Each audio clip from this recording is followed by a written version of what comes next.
lain. Itu sih intinya. Oke.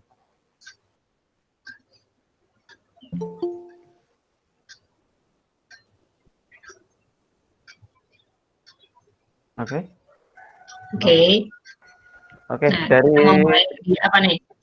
silahkan dimulai tentang dulu kuliah dulu sih, kegiatannya apa aja, terus yang paling berkesan, ilmu yang paling berkesan, entah itu ilmu akademiknya atau ilmu non-akademik, silahkan. Oke. Ini cerita-cerita aja ya, kita Iya, storytelling. cerita aja. Dulu tuh kita berangkat dari alasan deh, kenapa aku dulu milih jurusan matematika dan kenapa di pendidikan. Jadi bukan matematika murni. Ini awalnya dari dulu waktu SMA sih. Jadi em, aku menemukan ketertarikanku di dunia matematika itu sebenarnya dari SMA. Dari SMA itu mulai terbangun eagerness, keingintahuan yang cukup besar ketika kita tuh dapat soal dari guru. Matematika itu kan unik ya, karena satu permasalahan itu solusinya bisa macam-macam, solusinya bisa banyak cara. Ada yang singkat, ada yang panjang, dan semuanya tuh bisa benar. Jadi itu tuh membuatku terpacu untuk ini tuh sebenarnya caranya gimana sih? Yang paling singkat gimana sih? Gitu. Nah, dari kelas 1 sampai kelas 3 ketertarikan itu akhirnya membuatku memutuskan untuk memilih jurusan matematika. Terus kenapa aku milihnya pendidikan? Karena emang aku suka ngajar gitu. Aku suka ngajar. Jadi dari SD, SMP, SMA sampai kuliah itu kalau misalnya nggak les, bukan les sih, belajar bareng teman, belajar kelompok gitu. eh di akhir SMA itu juga aku mulai ngelesin privat gitu. Wih, mantap. Tetangga-tetangga sendiri coy. Mulai SMA udah ngelesi, luar Mulai biasa. SMA. Jadi waktu SMA kadang-kadang kan aku juga ikut di pesantren tuh ya. Mm-mm. Nah, kadang-kadang teman-temanku tuh bawa dulu kan zamannya LKS ya, masih LKS. Bawa LKS-nya ke pondok. Jadi LKS ini dibawa ke pondok terus iki caranya piye sih? Iki piye sih? Nah, itu tuh meskipun waktu itu tuh kita belum dapat penghasilan secara langsung ya. Cuman ada kepuasan tersendiri ketika uh, teman-teman yang sebelumnya nggak tahu terus jadi tahu gitu. Jadi ada kepuasan tersendiri ketika mereka tanya, iki piye tau cara niki? Terus setelah itu, oh, ngono tau ternyata. Walah, ternyata gitu. Nah, itu jadi kepuasan tersendiri buatku untuk bisa bikin teman-temanku paham gitu. Mantap. Terus cerita soal kuliah nih ya. Oke, Panjang ini nanti. Nah, like aja. Secara garis besar. kuliah aku tuh sebenarnya cukup lama. Aku kuliah tuh 7 tahun. Cuman kuliah itu kan bukan soal berapa lamanya, Mm-mm. tapi juga apa aja sih yang kita lakukan selama kita kuliah itu. Ada yang kuliah cuma 3,5 tahun, bisa dapat banyak, ada yang kuliah sampai nggak lulus-lulus, dapatnya banyak, ataupun ada juga yang nggak dapat apa-apa. Nah, kalau dari pengalamanku, selama kuliah ini memang aku kuliah nggak cuman di kelas aja, tapi juga ikut aktif di organisasi. Nah, di awal kuliah itu aku ikutnya organisasi di luar kampus. Tapi mau ikut di kampus ataupun di luar kampus itu sama aja ya. Karena nilainya yang kita cari, value-nya yang kita cari, pengalamannya yang kita cari. Apa sih yang apa ya? Di organisasi itu value-nya gimana sih? Value itu apa? Nilainya, culture-nya, budaya di organisasi itu seperti apa. Nah, itu juga termasuk jadi salah satu hal yang membentuk kepribadian kita. Gitu. Dan itu juga penting di masa kerja kita. Yang kedua, selain aktif di organisasi, dulu aku juga sempat ikut timnas.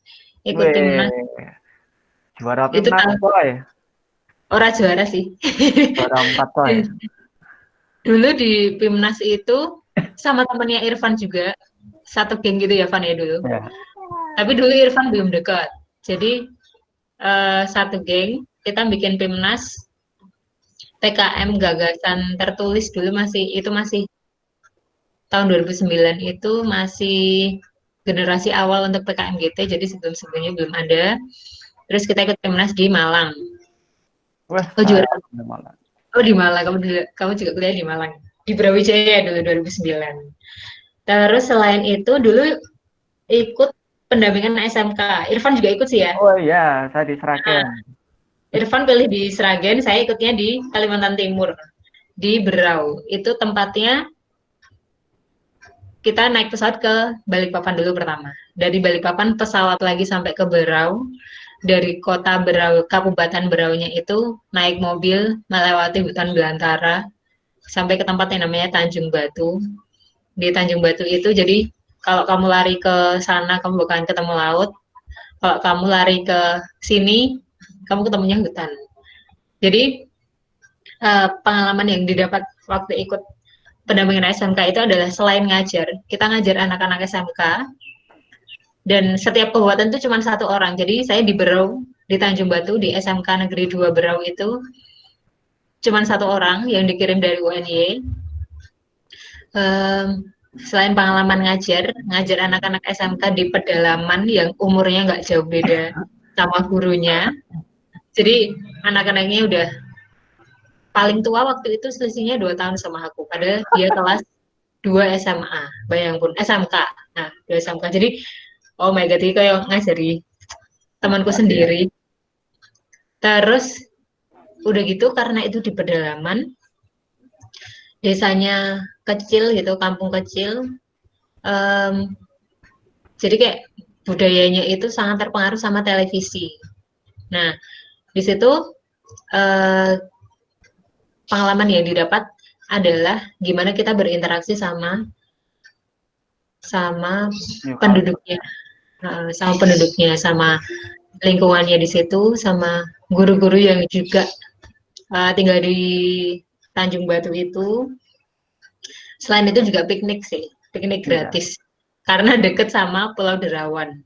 Pulau Derawan, Kakaban, Maratua, kalian bisa browsing itu bagus banget, dimana kita bisa punya kolam renang segede gaban di belakang rumah.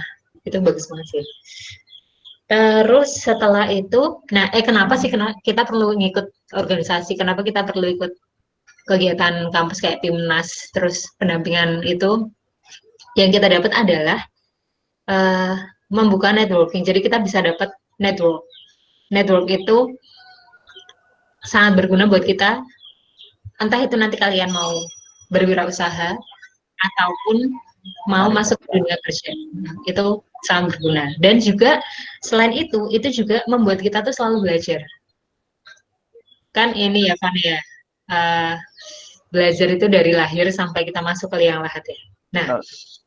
ketika kita ikut kegiatan-kegiatan, itu tuh membuat kita secara tidak langsung kita dipaksa untuk selalu belajar hal baru. Misalnya ngelesin, kamu tetap aja harus belajar dulu sebelum kamu menyampaikan materi. Mm-mm. Kita ikut organisasi, kita dituntut untuk belajar gimana sih mahamin teman-teman kita di organisasi, gimana sih kita dituntut untuk uh, melobi birokrasi di kampus misalnya gitu, atau bikin acara gimana caranya kita bikin acaranya sukses. Ada banyak aspek di organisasi yang bisa membangun kepribadian kita.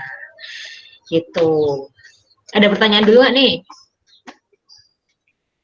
Bisa komen juga sih ya sih di Bisa chatnya juga di chat. kalau misalnya mau tanya. Kalau mau tanya bisa langsung open mic atau via chat.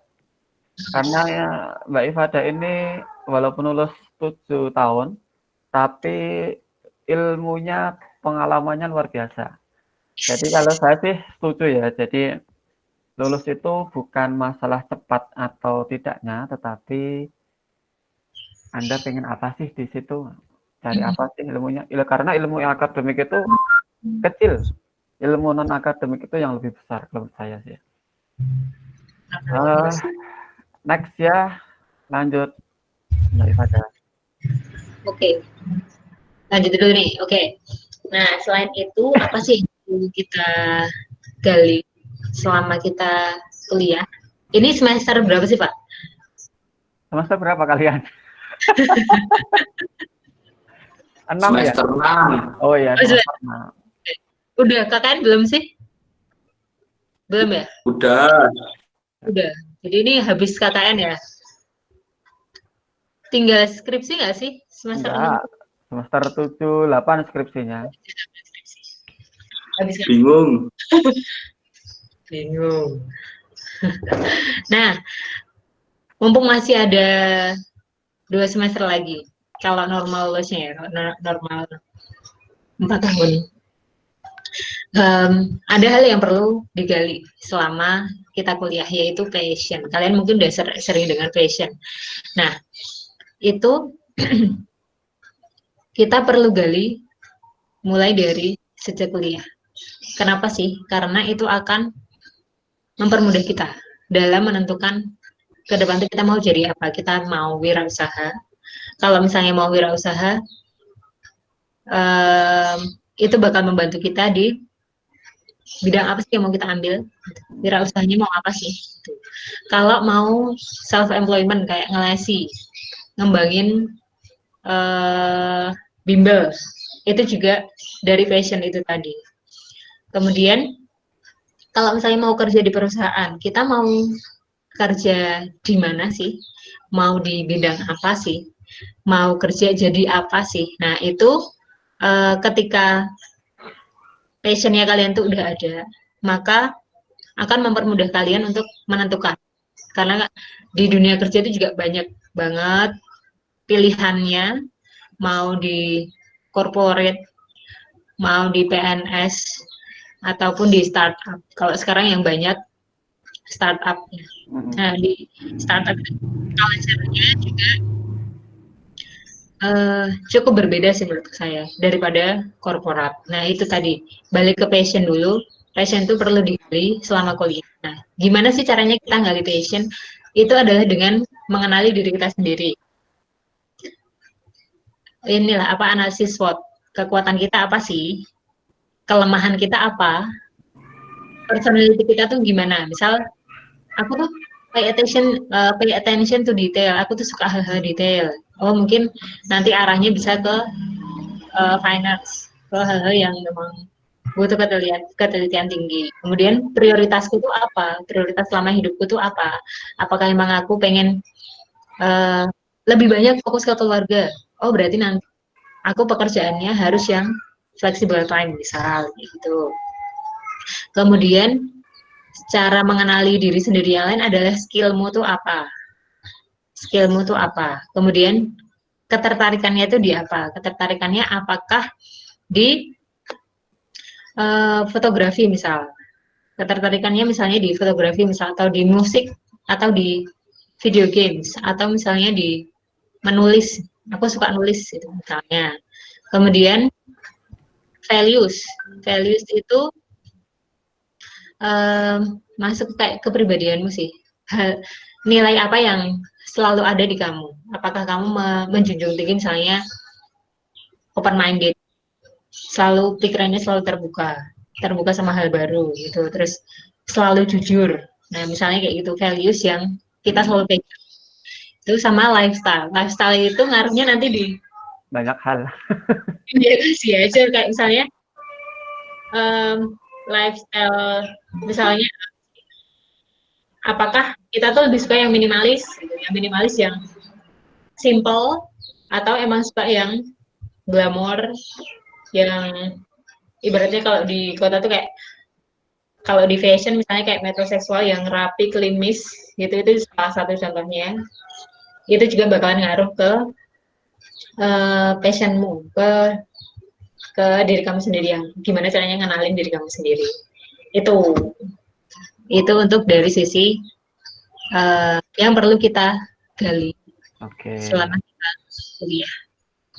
Tentang passion ya. Jadi mungkin kita sendiri agak susah ya menentukan passion kita apa sih. Kadang karena ini kurang mengenali diri kita sendiri dan bagaimana caranya itu juga masing-masing orang beda ya. masing-masing Ada orang yang kita pernah ke sini, coba ke sini, kok nggak cocok, pindah ke haluan sini dan sebagainya.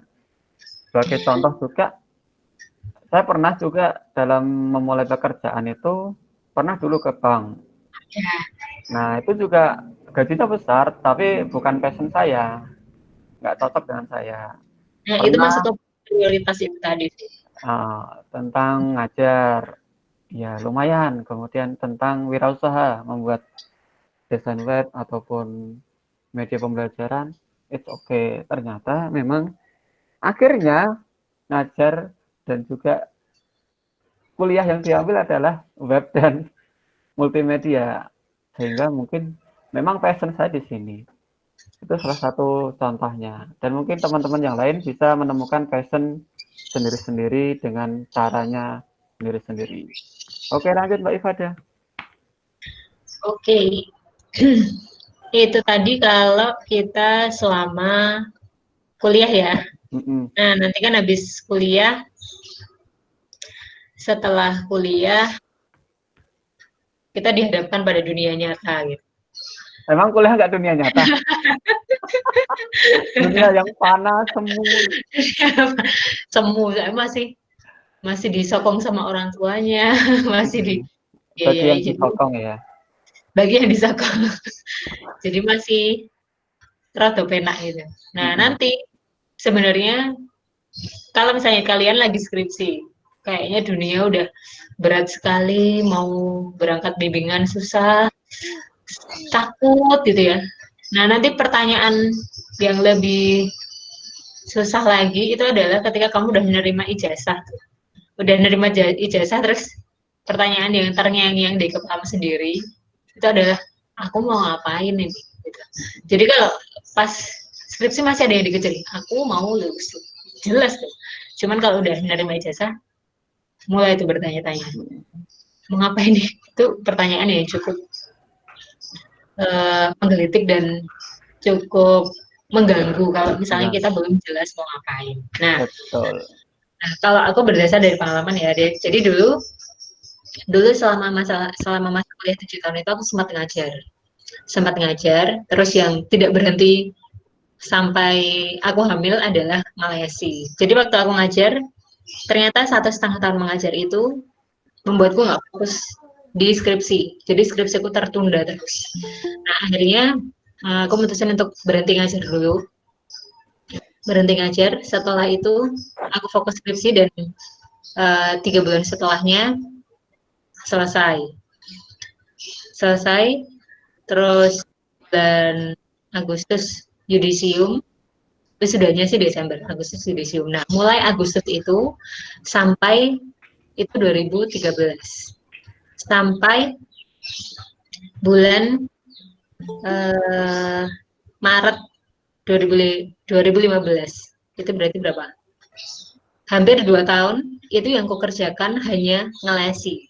Jadi ini termasuk self employment. Aku pakai ilmu matematikaku dan aku pakai ilmu senang ngajarku dari situ, dan kebetulan juga tercukupi. Jadi kayak seminggu tuh full ngelesi sama ikut organisasi.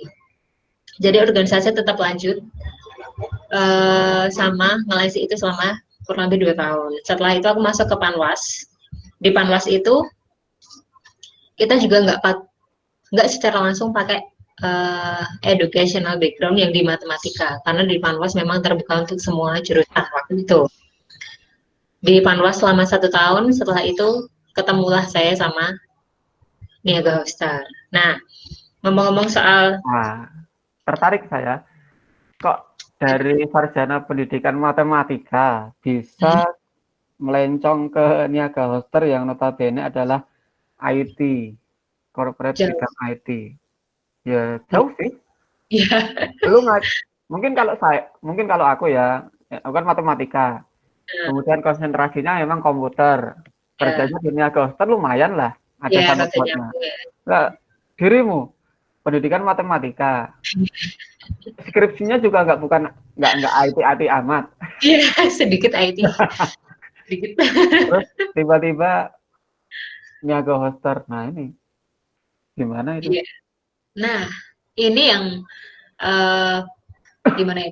Pikiran teman-teman tuh perlu terbuka soal hal ini. Jadi di zaman sekarang itu kita nggak harus terpaku, nggak perlu naif untuk aku matematika, aku harus kerja di bidang matematika gitu. Oke. Aku matematika harus ngajar, aku pendidikan aku harus ngajar. Itu tidak seperti itu kalau sekarang. Nah, sebelumnya kalau misalnya kita luluskan pasti ada ini kan, ada pertanyaan juga tuh. Mana sih yang lebih penting IPK atau apa sih pertanyaannya kemarin, Van? IPK atau pengalaman ya? IPK atau networking Nah, dan networking. skill. Oh Hmm. ya. Nah, itu kita nggak bisa bilang IPK lebih penting atau uh, networking dan skill lebih penting. Nggak bisa, itu tetap proporsional. Ini pengalamanku di, aku mulai terbuka, lebih terbuka tuh ketika aku di Niagoser. Dan di Niagoser karena aku di bagian HR, maka aku sempat kebagian juga untuk jadi talent acquisition, di mana kita nyeleksi CV teman-teman semua yang para kandidat. Nah, itu IPK itu jadi salah satu hal yang uh, kita lihat, meskipun itu tidak jadi acuan utama. Jadi IPK itu memperlihatkan seberapa bertanggung jawab si anak ini terhadap kuliahnya gitu. Misalnya apa namanya, dia kuliah terus IPK-nya 2, sekian gitu. Terus di kandidat yang lain dengan profil yang sama-sama fresh graduate, belum punya pengalaman, IPK-nya 3,9. Nah, ini juga membuat para HR itu lebih melirik teman-teman yang IPK-nya lebih tinggi.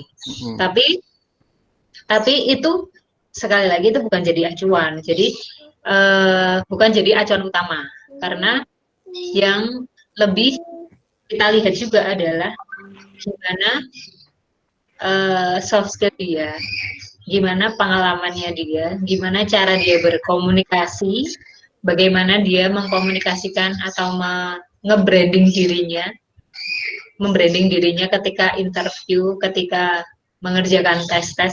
Nah, itu jadi hal yang lebih yang akan berpengaruh lebih besar. Cuman itu tadi IPK juga tetap ngasih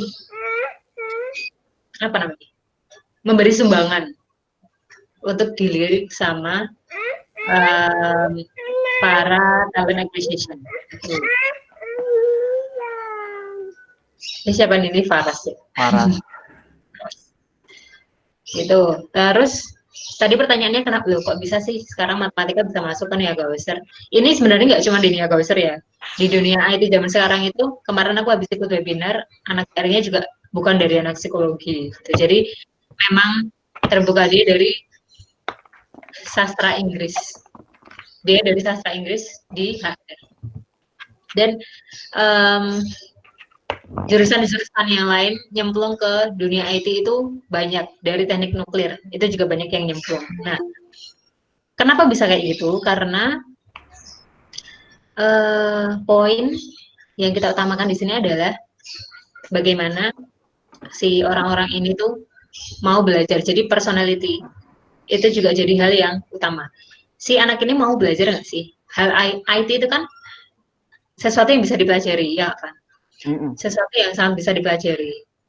Jadi seberapa orang itu mau belajar, itu juga jadi poin yang uh, membantu kita untuk masuk ke dunia kerja meskipun itu bukan jurusan kita gitu. Nah, aku dulu pertama masuk itu di GIPA, zaman itu 2016, Niaga Besar masih baru Baru 30-40-an ya. orang, jadi masih sedikit sekali orangnya.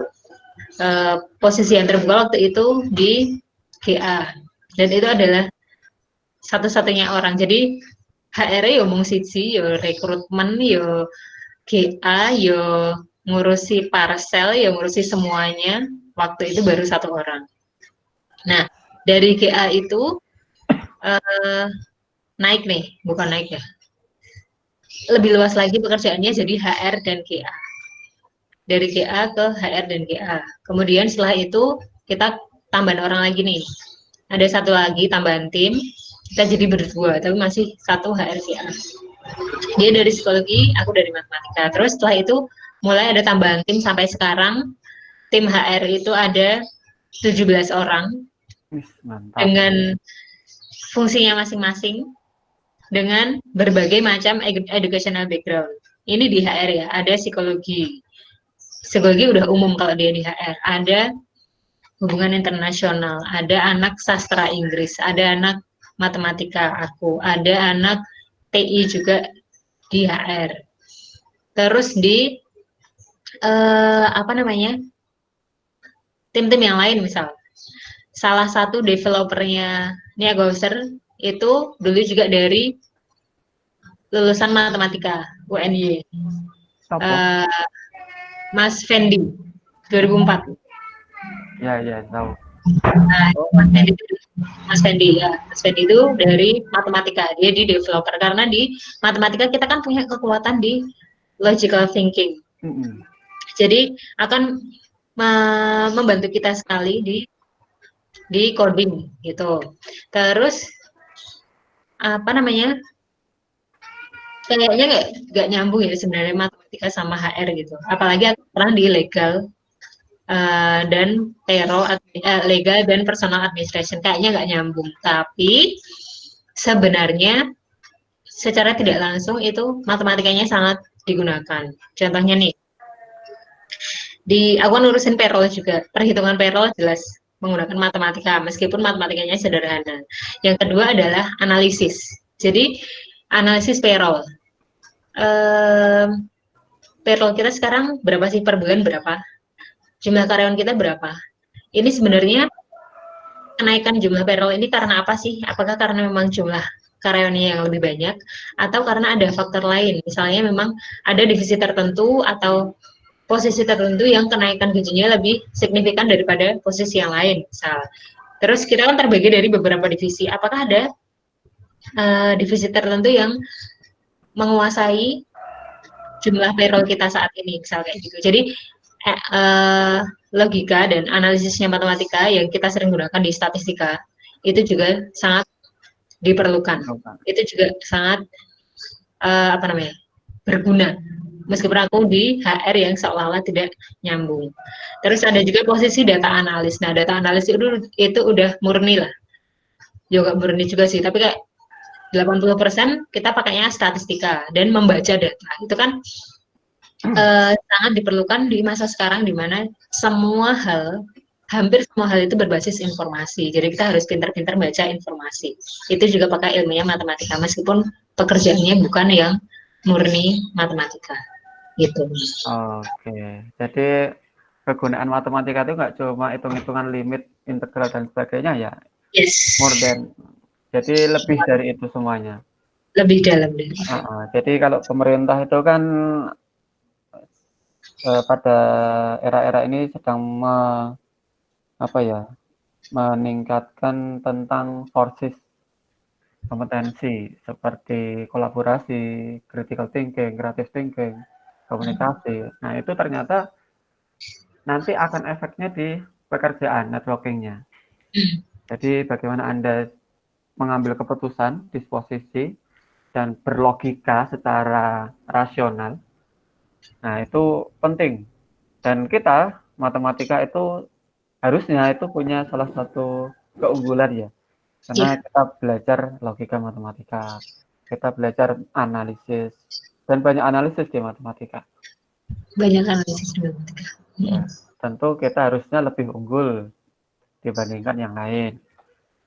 Ini salah satu kenapa kita mempelajari matematika. Yes. Oke, lanjut Mbak Fada. Apa yang mau disampaikan? Ini saran aja kali. Jadi saran untuk teman-teman yang bentar lagi mungkin atau lama lagi ya. Semoga sih cepat ya lulusnya. Jadi bentar lagi bakalan jadi fresh grade nih ya.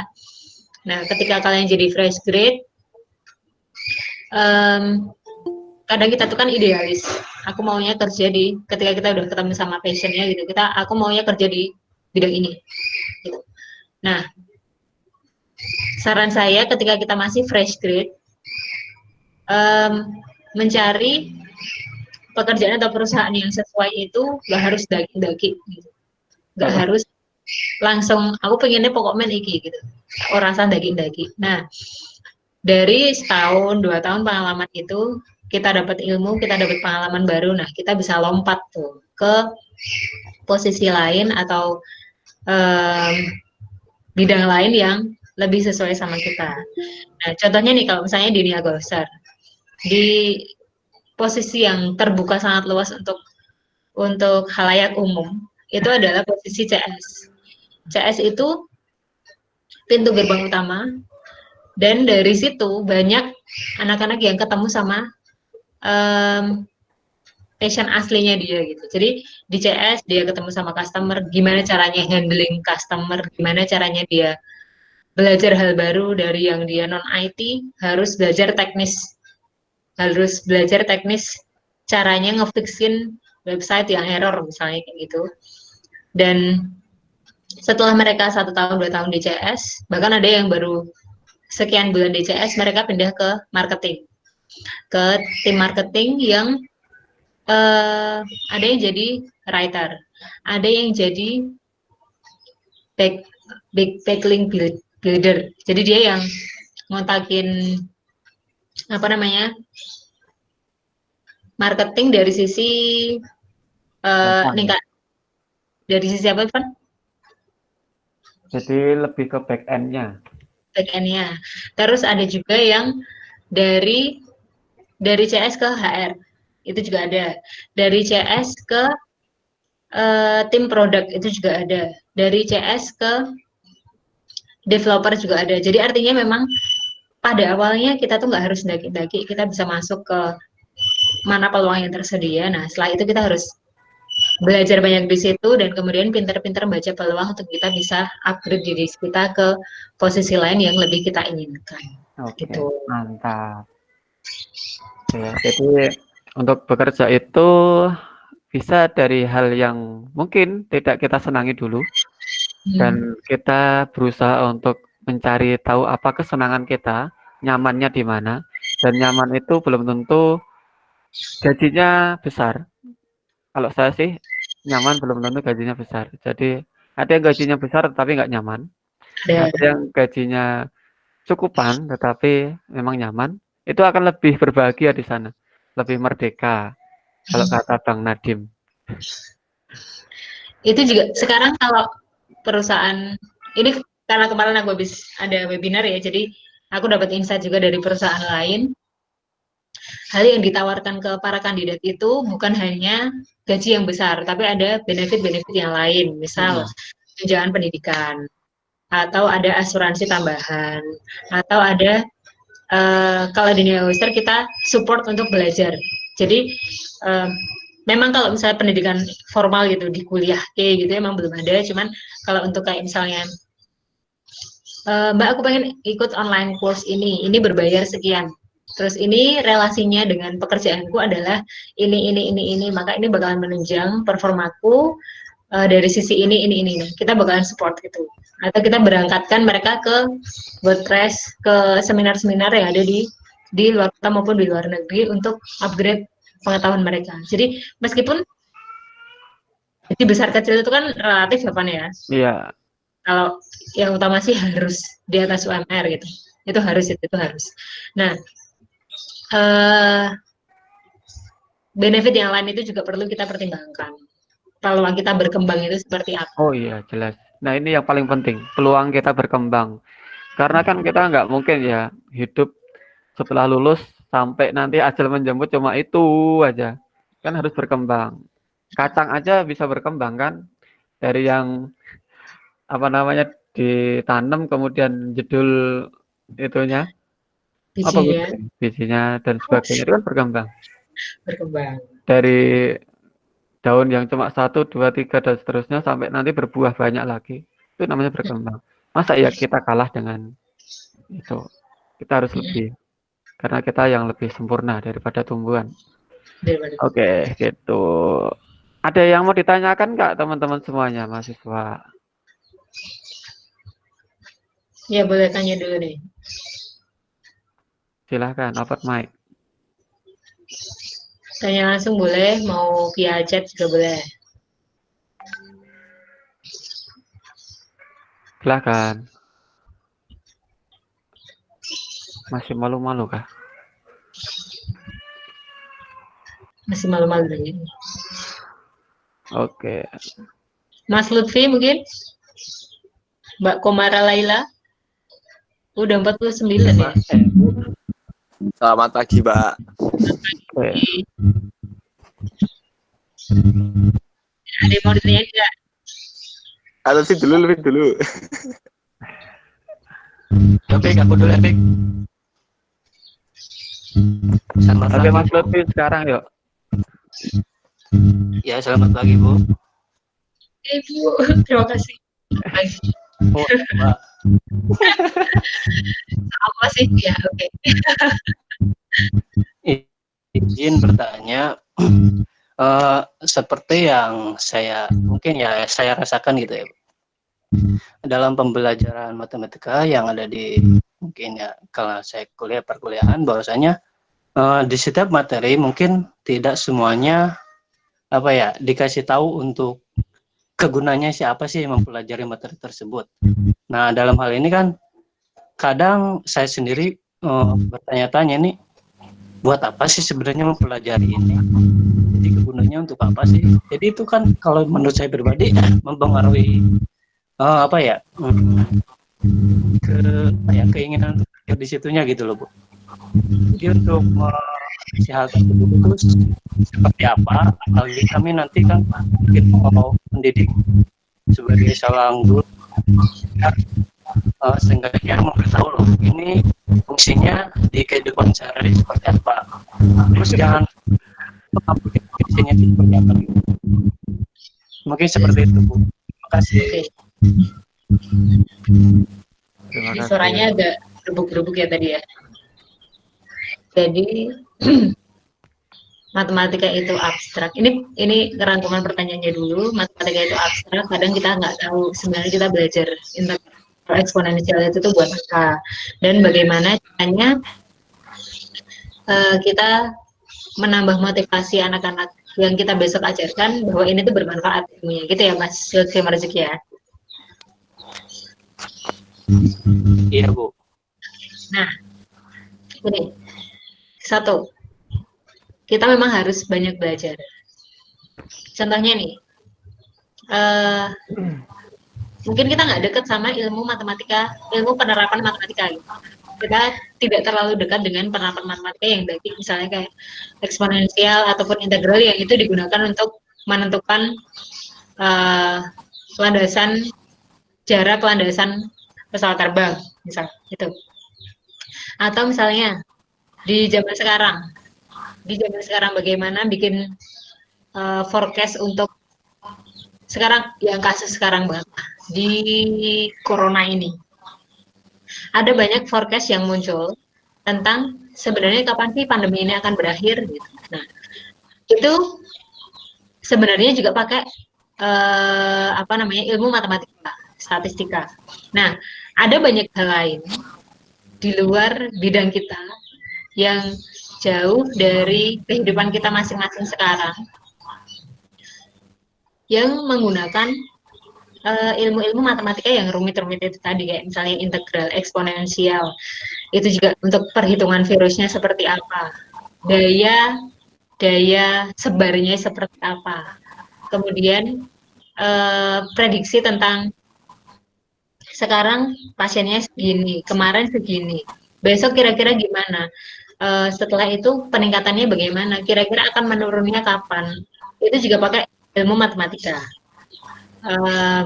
Jadi tipsnya yang pertama, kita harus membuka wawasan sebanyak-banyaknya tentang penerapan matematika itu sendiri agar ketika kita ngajar memang bisa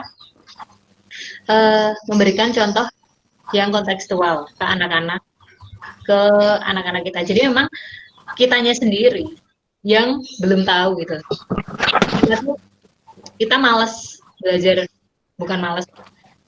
Kita kurang termotivasi belajar integral atau eksponensial yang kayak ini cuma angka-angka aja. Karena kita belum tahu nih, kita belum tahu sak dan jadi penggunaannya di kehidupan nyata itu seperti apa. Gitu. Sebenarnya nih ya kalau aku lihat anak-anak Indonesia luas banget ya kayaknya. Jadi banyak orang-orang kita tuh yang sebenarnya pintar tahu tuh caranya itu seperti apa, tapi kurang pengetahuan di bagian nyari manfaatnya ini untuk apa, sehingga berhenti di pengetahuan aja tanpa ada Makna. maknanya, meaningfulnya, iya, meaningnya yang kurang. Gitu. Jadi saran saya adalah perluas informasi karena kita di dunia di mana informasi itu sangat mudah didapatkan lewat HP, lewat laptop, lewat komputer. Kita bisa cari informasi sedalam-dalamnya tentang salah satu hal atau tentang materi-materi di matematika, dan itu juga bisa menguatkan kita ketika kita nge-share ilmu ke anak-anak murid kita. Gitu Mas Sisi. Gimana?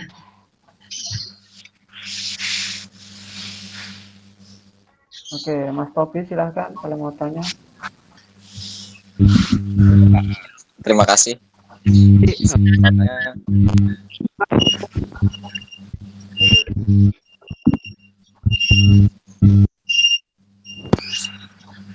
Oke. Saya Taufik Hidayat, Oke. matematika semester 6. Yang saya tanyakan di sini adalah sekarang mahasiswa dihadapkan dengan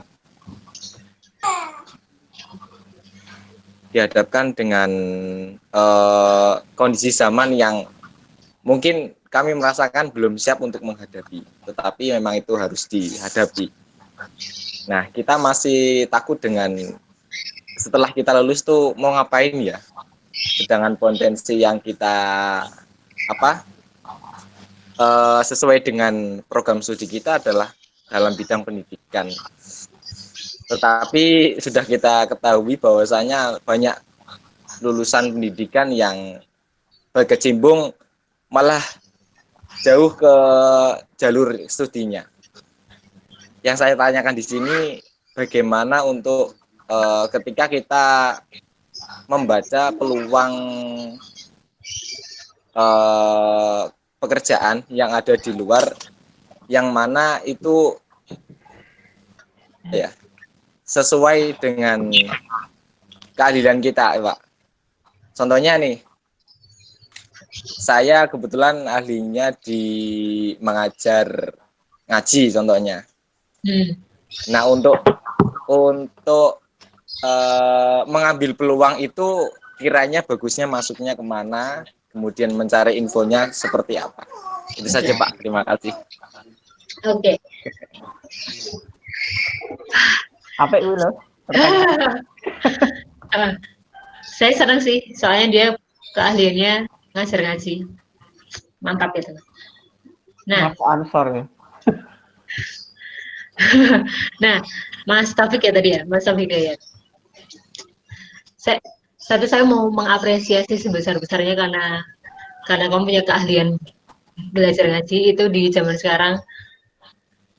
Kalau aku ketemu orang baru jarang banget yang bisa ngaji. Jadi aku senang banget ada Mas Taufik Hidayat. Yang kedua tentang peluang pekerjaan. Ini sebenarnya saran saya ketika fresh grade adalah balik lagi ke situ tadi. Kita nggak harus daki-daki. Info, misalnya kalian datang ke job fair gitu. Misalnya nih, kalian datang ke job fair. Ada banyak peluang perusahaan di sana. Ada banyak peluang posisi di sana. Nah, ketika pertama kali masuk, ini apa ya, tricky juga. Dalam artian gini, apakah kita mau langsung nyasar posisi yang kita idam-idamkan? Ada juga, atau kita mau nyasar posisi yang lebih umum dulu, yang peluang diterimanya lebih besar gitu. Nah, ini ada untung-untungannya juga, ada dari sisi untung-untungan juga ada, dari sisi usaha kita juga berpengaruh. Ada yang aku mau langsung masuk ke yang posisi itu dan dia diterima, ada. Tapi ada juga yang dia tuh membangun karirnya itu dari awal, kayak yang sembilan tadi. Jadi dari awal dulu, misal pilih yang peluang diterimanya lebih besar. Nah, dalam perjalanannya ketika kita udah masuk, dari satu sisi kayak finansialnya kita udah aman, kita udah punya penghasilan. Dari situ kita belajar lebih, kemudian kita juga bisa cari peluang lebih banyak lagi ke posisi yang kita inginkan. Gitu. Nggak harus langsung ketemu saat itu juga, tapi ketika kalian lebih cepat bergerak, maka peluang ketemunya nanti itu bakalan lebih besar lagi, lebih cepat lagi. Gitu. Awalnya sekarang misalnya di CS. Ini yang sering terjadi ya. Di Niaga Besar. Jadi awalnya dia masuk di CS. Kemudian karena CS itu yang gerbangnya terbuka lebih besar, dia masuk ke CS. Setelah itu dia keterima di tempat yang dia idam-idamkan, yaitu di waktu itu dia di cyber security. Itu di Kementerian apa, saya Kementerian Pertahanan mungkin ya. Jadi dia di Niaga Besar belum ada 1 tahun, dia keterima di sana, ya we will let him go gitu. Kita nggak membatasi dia terus, oh nggak bisa, kontrakmu belum habis, kamu tetap harus di sini. Kamu harus bayar penalti kalau kamu meninggalkan Niaga Besar sebelum masa kontrak berakhir. Enggak. Sekarang banyak perusahaan yang tidak menerapkan penalti. Jadi ketika si anak ini dia keterima di tempat lain yang lebih bagus, yang lebih sesuai sama keinginannya dia, nah dia bisa pindah ke posisi itu, gitu, Mas Taufik. Jadi pada awalnya kita bisa cari yang lebih mudah didapat, kemudian setelah itu kita cari yang lebih sesuai sama keinginan kita, lebih sesuai sama passionnya kita. Itu zaman sekarang sangat mudah terjadi. Kami sebagai HR itu juga memperhitungkan itu, di mana anak-anak, apalagi kalian Gen Z itu tidak mudah terpuaskan. Jadi kami juga mempertimbangkan hal-hal semacam itu. Gitu. Oke. Gimana Mas Taufik? Gimana Mas Taufik? Sudah terjawab? Ya Pak, terima kasih atas jawabannya. Ada banyak pertanyaan sebenarnya Pak, tapi ya, mungkin silahkan. bisa bergantian untuk teman-teman dulu Pak. Oh ya, oke. Silahkan Terima teman-teman kasih. yang lain. Sama-sama.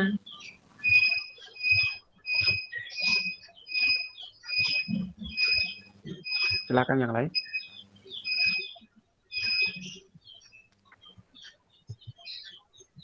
Dan sekarang pekerjaan yang mungkin Pak, Bu. Oh, silakan. Oh, iya, oke. Cici. Ya, selamat pagi semuanya. Pagi. Ini Bu mau tanya, manggilnya Bu atau Mbak ya? Pertanyaan yang sensitif. Anaknya udah 2. Anaknya udah 2 sih. Berarti Bu aja. Oke. Ini aku mau tanya, tadi kan dibahas seputar passion ya. Ya. Nah, kalau nanti saat kita lulus, tapi kita belum menemukan passion itu gimana? Dan paling tidak kita sudah tahu passion kita tuh berapa lama sih sebelum kita mau masuk ke dunia kerja? Seperti itu. Terima kasih. Yuk. Nah, passion ini sama kayak yang dibilang sama Pak Irfan tadi sih ya, bahwa passion itu setiap orang perjalanannya akan berbeda. Ada yang dia menemukannya cepat, ada yang dia menemukannya lama, ada yang dia kerja dan bahagia, nggak tahu passionnya apa, tapi dia kerja dapat duit dan bahagia. Passionnya dapat duit tuh. Passionnya dapat duit dan bahagia. Jadi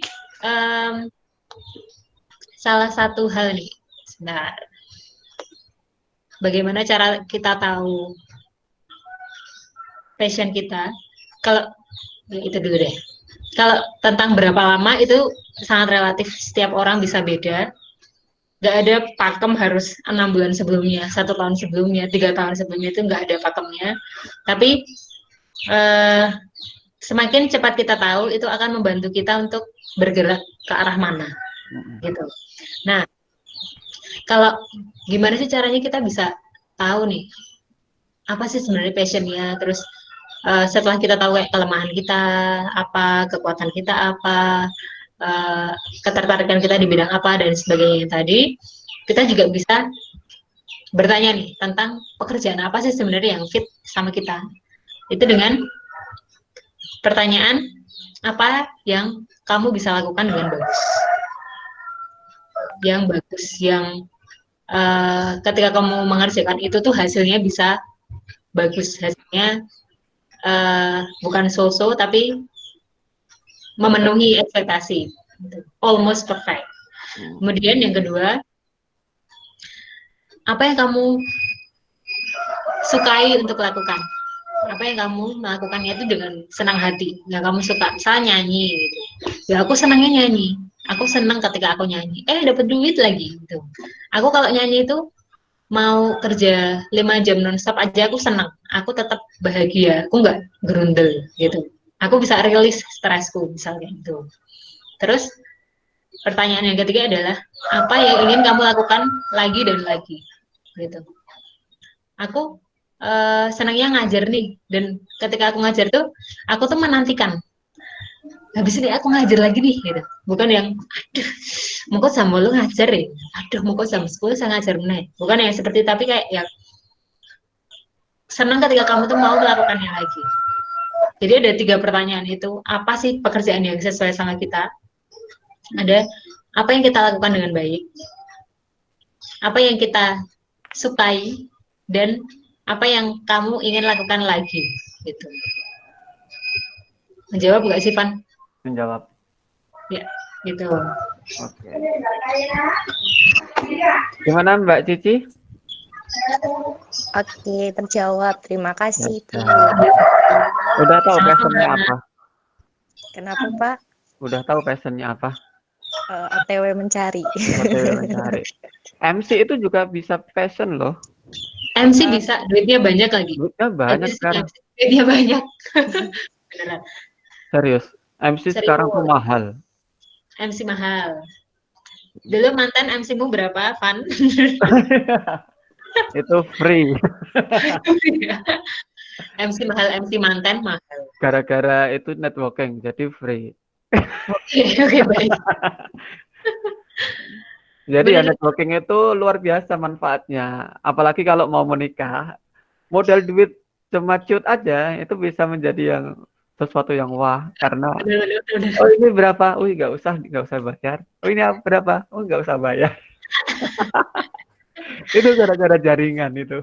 Itu networking apa dirimu yang oportunis, Van? Enggak, saya enggak oportunis. Memanfaatkan teman di saat yang tepat.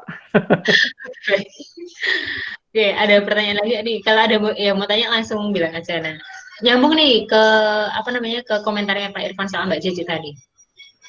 Di dunia teknologi sekarang itu kan wirausaha juga sangat terbuka. Wirausaha itu sangat terbuka dengan satu, bikin website. Nah, bikin website itu misalnya kalian mau jualan, pakai website yang jualan sangat bisa. Yang kedua adalah bikin konten. Kalau kalian suka nulis, terus bikin konten di YouTube ataupun di blog, itu juga bisa menghasilkan dari AdSense-nya. Selain dari AdSense, itu juga dari endorsement. Jadi ada beberapa teman-teman yang dia aktif di blog, dan ketika udah aktif di blog, dia udah di endorse, peluangnya yang lain terbuka lagi tuh. Dia bikin apa namanya, produk review di Spotify itu namanya apa? Ya. Di podcast. Nah, jadi dapat duit lagi itu dari podcastnya. Terus yang awalnya dia suka nulis, terus dia bikin blog, terus dia lanjut ke konten YouTube. Itu juga jadi duit lagi. Jadi bukan peluang kerja sih, tapi peluang mendapatkan penghasilan di dunia sekarang itu memang terbuka sangat besar. Apalagi kalau misalnya tadi Cici punya keahlian di MC, bikin vlog itu juga bisa jadi peluang. Oke. Ada lagi Oh iya, pertanyaan? Silakan. ini Irfan nge-share ini ya, link ya di chat, bisa sambil diisi. Atau bisa nggak ada peluang nggak mahasiswa atau teman-teman ini magang di Niaga Hoster? Ada. Oke. Jadi untuk magang, tapi kalau di masa pandemi ini enggak ya. Iya, Di enggak pandemi lah. ini, di pandemi ini beberapa posisi di freeze. Jadi posisi yang kemarin kita buka, kita freeze dulu karena proses on job trainingnya bakalan lebih susah ketika kita nggak ketemu langsung. Jadi kita freeze dulu. Tetap ada posisi yang terbuka, dan salah satunya nanti nih kalau pandemi udah selesai, peluang magang itu juga terbuka di Niaga Hoster. Kalian bisa lihat di niagahoster.co.id/karir. Nah, itu peluang magang juga sering disampaikan di situ. niagahoster.co.id/karir. Oke. Salah satunya magang. Sekarang ada 2 anak magang juga sih di HR. Tuh. Jadi siapa tahu teman-teman tertarik, ada tambah pengalaman, tambah ilmu, dan nanti mungkin bisa ketemu sama Ifadah. Kalau ketemu sama saya mah gampang itu. Oke, lagi kalau ada yang mau tanya silahkan.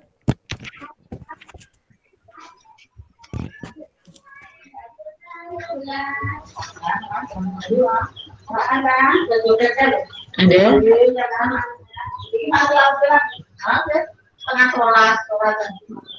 Silakan. Kuesionernya sambil diisi ya, yang ada di chat. Nanti saya share di WA juga. Ada pertanyaan? Ding dong. Iya Pak. Apa gitu? Oh ya. Nggak ada. Dan tadi Taufik katanya banyak pertanyaan. Oh iya Pak, siap. Mau tanya lagi Pak. Oke, silakan. Kayaknya di dunia media IT lah. Sekarang kita lihat kayaknya banyak teman-teman yang berkecimpung ke situ Pak Imam. Dan kayaknya dilihat juga pekerjaannya lebih fleksibel ketika dia tidak bisa berangkat ke kantor contohnya. Dia bisa mengerjakan tugasnya di rumah. Kayak masa-masa seperti ini kerjaannya juga bisa dikerjakan di rumah. Hanya saja mungkin masalah networknya ya, internetnya mereka banyak yang pasang wifi. Nah, kira-kira nih Pak, yang saya tanyakan, ketika kita sudah mempunyai fashion, bagaimana sih langkah-langkah untuk mengembangkan fashion tersebut? Ya lebih ke umum aja Pak. Terima kasih Miss dan juga Pak Irfan. Wah, dipanggil Miss. Oke. Oke, silakan.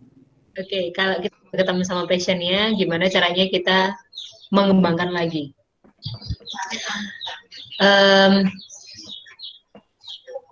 Ketika kita udah tertarik sama sesuatu, udah ketemu nih hal yang membuat hidup kita terasa lebih bermakna, maka yang perlu kita lakukan untuk mengembangkannya adalah belajar lebih dalam tentang itu. Misalnya ya, Irfan, contohnya aja deh Irfan suka di matematika, dia di IT. Salah satu cara yang dilakukan adalah menempuh pendidikan formal yang lebih tinggi di bidang itu. Itu kalau bisa kuliah lagi ya. Kalau misalnya enggak, maka cari informasi dari internet. Sekarang karena semuanya bisa kita dapat dari internet, kita bisa belajar banyak dari internet. Searching YouTube, di YouTube, di blog, di Google itu banyak ilmu yang kita bisa gali dari sesuatu itu. Ada course-course online juga. Intinya adalah di terus belajar dan terus mendalami ilmu yang kita eh, ilmu yang kita geluti atau kita senangi saat ini. Intinya di situ sih. Ada banyak course, ada banyak akademi, ada banyak informasi. Kita bisa coba langsung juga. Misalnya nih, aku suka sama bikin konten. Nah, konten seperti apa sih yang bagus gitu? Konten seperti apa sih yang banyak dilihat orang? Kita bisa belajar SEO-nya. Belajar SEO di mana? Di Google ada. Gimana caranya biar website kita tuh dilihat sama banyak orang? Gimana caranya biar website kita tuh bisa di nomor 1? Bisa cari di Google. Atau misalnya passionnya adalah di, contoh yang lain apa? Main bola misalnya. Main bola. Gimana sih caranya biar aku tahu teknik ini? Oh, aku udah menguasai teknik ini. Gimana caranya? Cari lagi nih teknik apa yang aku perlu kuasai lagi untuk bisa lebih sukses di dunia persepak bolaan misalnya. Oke, teknik yang ini bisa. Teknik yang lain apa lagi nih? Jadi dari setiap ilmu, dari setiap hal yang kita sukai itu tuh selalu ada inti yang lebih dalam lagi. Selalu ada sesuatu yang kita bisa gali. Gitu sih. Irfan mau nambahin? Oke, jadi kalau bidang IT sendiri ya, saya kebetulan juga menggeluti bidang IT, khususnya tentang multimedia. Di sini setiap platform, setiap software itu punya akademi masing-masing. Ada bagaimana belajar menggunakan software, menggunakan website tersebut, bagaimana untuk meningkatkan, bagaimana untuk mengimprove skill yang telah dipunya, itu masing-masing ada. Anda suka model menggunakan learning management system, di situ ada kuliahnya. Anda tertarik dengan Microsoft, kalau kontennya Microsoft, entah itu PowerPoint, Word, dan sebagainya, itu ada akademinya, dan Anda bisa mendapatkan sertifikat langsung resmi dari Microsoft, dan itu bisa digunakan untuk menjadi tutor. Semua platform itu punya akademi, termasuk mungkin seperti konten kreator YouTube atau Instagram itu ada. Dan sekarang luar biasa itu penghasilan YouTuber atau Instagram itu luar biasa. Bisa Yes. melebihi presiden tuh. Kalau Yes. ya kita yang ecek-ecek aja lah, yang ecek-ecek yang baru dasar banget. Penghasilan YouTuber pemula itu minimal itu 10 loh. Ya. Minimal 10 juta loh itu per bulan. Bayang pun. Tapi juga harus memenuhi syarat dan ketentuan berlaku. Ya.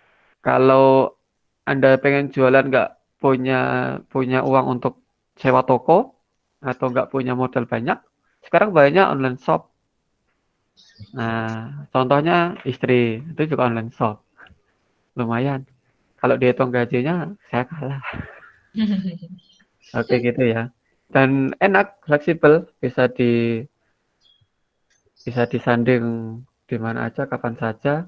Mau sambil rebahan, sambil makan, bisa.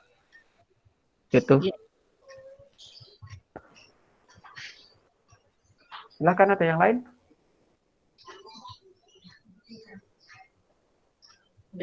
Aku sambil cerita ya. Oke. Jadi aku dulu di HR itu kan pertama di GA. Habis dari GA terus HRGA, kita sempat apa namanya jadi talent acquisition juga. Terus ada di HR itu kayaknya simpel gitu, merekrut orang sama ngurusin gaji. Tapi ternyata nggak itu juga. Ada yang namanya sekarang employee engagement. Employee engagement itu gimana caranya bikin teman-teman itu happy. Dia kerja dengan happy. Nah, kenapa kita perlu itu juga? Karena agar teman-teman itu ketika bekerja dengan senang hati, maka hasilnya bakal lebih optimal. Nah, dari situ ada lagi yang namanya organization and development, organization design and product development. Nah, jadi dari HR yang tadinya lingkupnya kecil. Ternyata ketika didalami lebih dalam lagi, itu tuh ada banyak aspek yang kita perlu kuasai gitu. Jadi ini contoh untuk yang passion tadi sih. Ketika aku masih KHR, terus ketemu sama banyak aspek, banyak posisi di HR, akhirnya aku ketemu nih bahwa aku lebih lebih tertarik atau lebih sesuai di legal and personal administration tadi. Itu juga nyambung sama compensation and benefit. Gimana caranya kita bisa nge-serve karyawan, bikin karyawan tuh happy, kerjanya bagus, kita support supaya kerjanya bagus, dan semuanya itu harus sesuai sama hukum gitu. Tidak boleh melanggar undang-undang ketenagakerjaan. Jadi ketika di dalamnya memang jadi banyak sekali hal yang harus dipelajari. Ketika kita udah tahu segini, kita tuh jadi tahu juga bahwa ternyata ada ilmu di luar sana yang lebih luas lagi yang kita perlu dalami lagi. Gitu. Oke.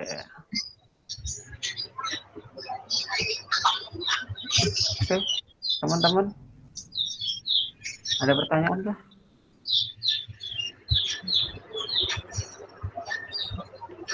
Ini sambil diisi ya, baru 17 orang ini sih. Oh, baru 17 orang. Dipantau loh ini yang isi.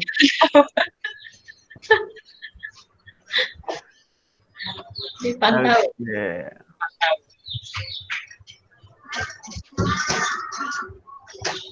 Sudah tidak ada? Oke. Kalau sudah tidak ada, saya pengen ini dari Mbak Ifada, closing statement, pesan yang harus apa ya?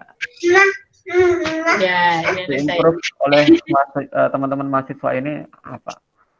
Oke. Halo, itu Gigi atau Teguh? Ini Tangguh ini. Oh, Tangguh. Ini Gigi. Yang anak pertamanya Tangguh. Oke, sini dulu. Oke. Pesan saya untuk teman-teman mahasiswa sekarang adalah nih. Ya. Adalah satu, jangan berhenti belajar. Jadi gitu. Temukan passionmu, temukan apa yang kamu sukai, temukan apa yang kamu inginkan untuk lakukan, dan setelah bertemu, jangan berhenti belajar. Karena itu nanti bakalan kalian gunakan di pekerjaan kalian.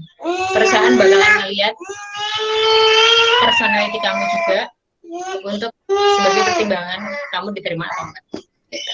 Oke. Terima kasih Mbak Ifada meluangkan waktunya. Ya, terima kasih telah memberikan motivasi, materi atau apa ya ini ya, sedikit banyak wawasan. Ternyata lulusan pendidikan matematika itu nggak harus ngajar. Ngajar sih nggak masalah, tetapi maksudnya selain ngajar ada banyak pekerjaan yang bisa dikerjakan dan memanfaatkan teknologi yang ada sekarang ini. Oke, terima kasih waktunya. Kita sambung di lain kesempatan. Cukup sekian ya, silahkan teman-teman jangan lupa isi kuesionernya dan nanti kita sambung lagi via WA grup. Thank you juga ya, Oke. makasih juga Pak Irfan. Udah Baik, Pak. Oke. Thank you teman-teman. Oke. Kita tutup sesi pagi hari ini. Assalamualaikum warahmatullahi wabarakatuh. Assalamualaikum warahmatullahi wabarakatuh, Pak. Ini lebih malam itu sih.